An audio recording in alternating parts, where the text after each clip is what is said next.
Hey everybody, it is John here from Mostly Reptiles, and today we're going over the top 5 worst pet reptiles for beginner keepers.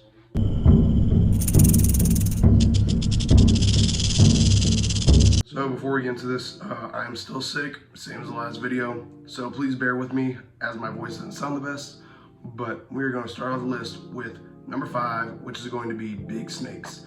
So our main things we're talking about are boas, retics, Burmese. You know, then you have your carpets or rock pythons, things of that sort. Anything that can get above 8 feet, I'm counting as a big snake. When it comes to big snakes, again, it can just be overwhelming for a lot of people. For one, you have a big snake that costs money.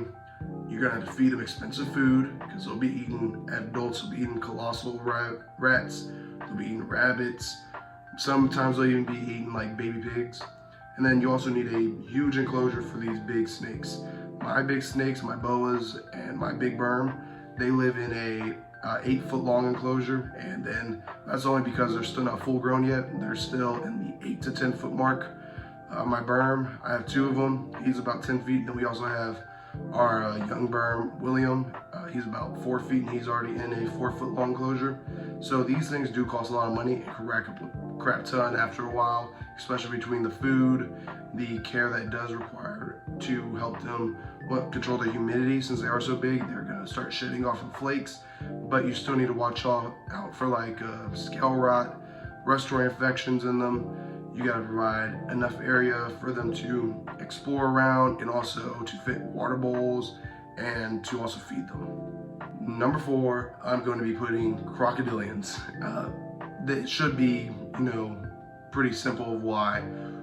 Most crocodilians, actually probably all crocodilians, are a no-go for almost all non-experienced keepers. These guys, for one, they can be pretty dangerous if you don't know how to work with them. And their enclosures, since they are going to be semi-aquatic animals, you're going to need to be able to provide land and water for them. And then you also need to feed them, know how to provide some UVB, heat. A lot of people I see keep crocodilians outside, but all this is going to, for one, add up to a lot of money, and it could also be a big hassle on just keeping them in general. And most people who keep them, they usually try to rehome them after a little bit, because especially things like dwarf caimans, they're going to still get about 5 feet. And if you're not careful, that thing could hurt a lot, and it just takes up a lot of time and space. But when you're trying to rehome them, they can be pretty hard to move. They are more popular and desired exotic pet that I see, especially like in Texas, but they can take months to maybe even a couple years before you find them a home.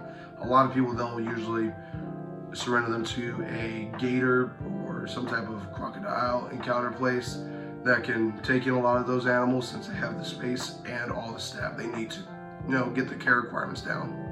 Now, going on to number 3, I'm going to put chameleons. Now, my first ever reptile was a chameleon. I did a crap ton of research.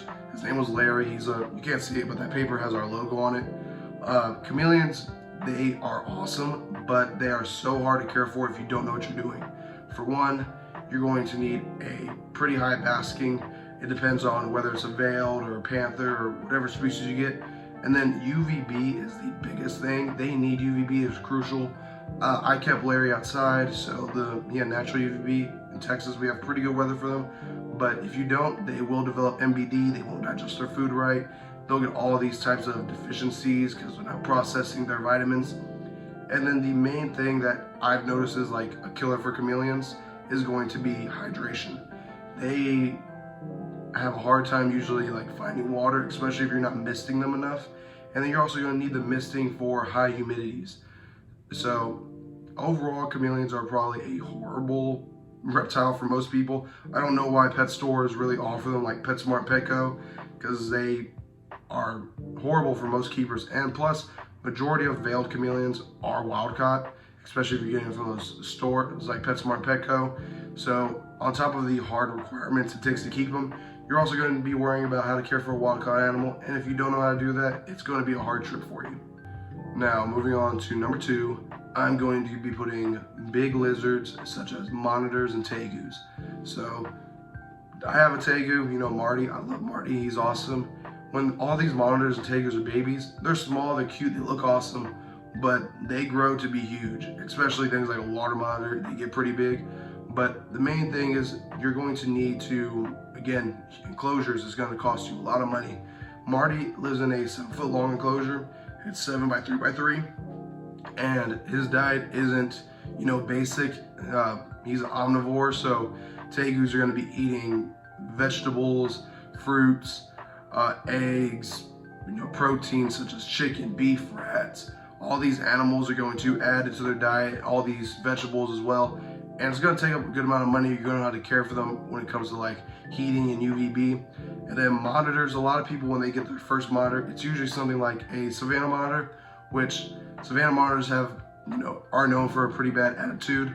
But again, you're going to need to feed them and provide enough area for them to explore in their cage. And the temperaments for some of these animals, if you're not handling them or interacting with them enough, it can be overwhelming and you can get seriously injured, especially if you have like a little child or something like that who's messing with a full-grown Savannah monitor. If that thing bites, it's gonna leave a mark.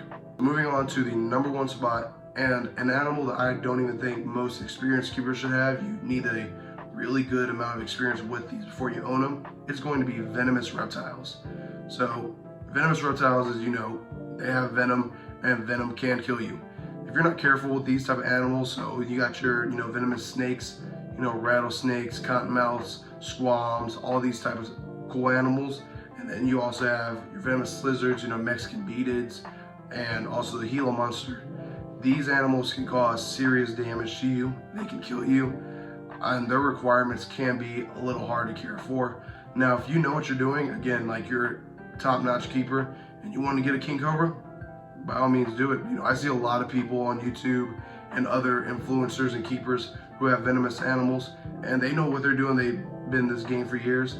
But if you're a new keeper and you want something like a Gila monster, or you find a baby cottonmouth outside, don't get it. You're gonna regret it.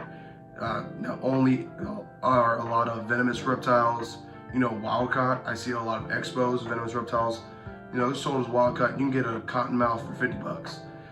But if something does happen, you don't, properly secure the enclosure, you're not really looking when you're messing with them, and they bite you, you're gonna be done for. Now, also on top of that, their care requirements can be a little hard depending on what species you get. If you get a wild caught animal as well, it can be hard to feed them or keep them, and they can also have parasites that you don't know about, internal or external, and this can just, prolong a hard husbandry and hard care for the time that you have the animal. But that's it for my top 5. If you do agree with me, then definitely comment down below. If you don't, comment that as well. Let me know what your thoughts are about this video. If you own any of these reptiles, tell me about your experience with them. I do own a couple venomous reptiles in the past, or I have owned a couple venomous reptiles in the past. I've owned chameleons. I own a tegu right now. I own big snakes. So all these I've gone through, but I've also been, breeding and studying reptiles for quite some time now. So I'm, not to kind of, or toot my own horn, but I think I know I'm doing for a good amount of animals. But if you did enjoy this video, please like and subscribe. The likes mean a lot. I appreciate all the support that's been happening lately between the subscribes and also the views. But thank y'all for watching, and I'll catch y'all next time.